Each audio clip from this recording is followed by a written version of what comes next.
Mijëra vjet më parë në trevën e Rubikut thonë se ndryshku I kuq shfaroste njerëzit, mbyste bagëtitë dhe dëmtonte të mbjellat. Ishte hyjnesha Robiko ajo që I shpëtoi banorët nga kjo murtajë e keqe. Tani, ritualisht, çdo pranverë banorët e kësaj zone festojnë ditën e Shelbuemit.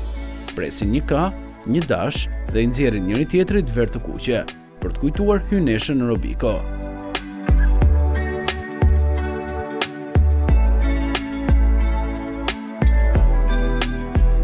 Dhe jurësisht edhe emri I Rubik I këtij vendbanimi e ka origjinën pikërisht nga kjo perëndeshe lashtë pagane.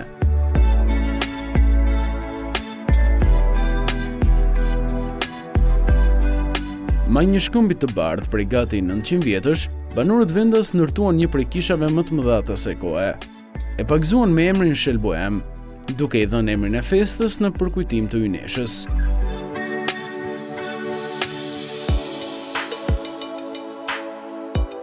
Edhe kisha ka legjendën e saj. Rënojet e vjetra të kolegjit të dikurshëm franceskan pranë kësaj kishe ekspozojnë dhimbshëm indiferencën tonë ndaj objekteve të trashëgimisë kulturore. Bëhet fjalë për objekte dhe treva ku historia risjell në kujtesë pjesë të identitetit dhe ndërgjegjes sonë kombëtare.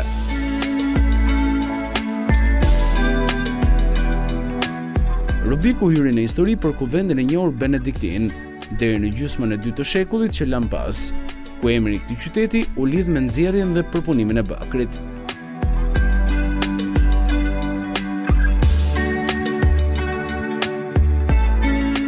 Mbi qytetin e vjetër u ndërtuai qyteti I ri I minatorëve, metalurgëve dhe gjeologëve. Të parët që zum vend këtu kanë qenë minatorët në vitet 30, kur nisën punimet në minierën e bakrit prej një firme italiane.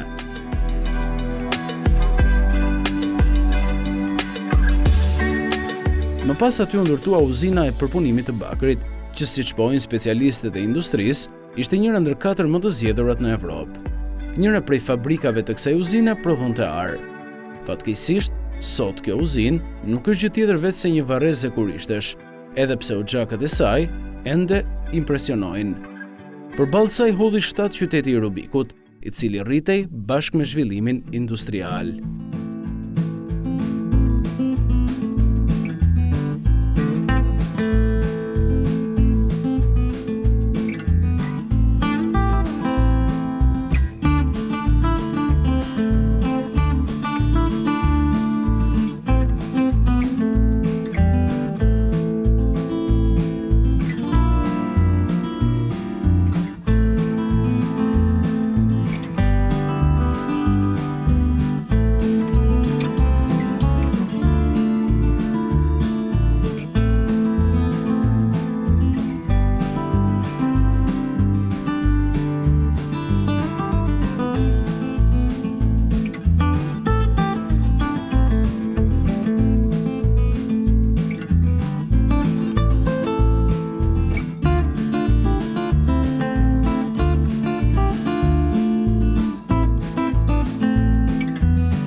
Google.al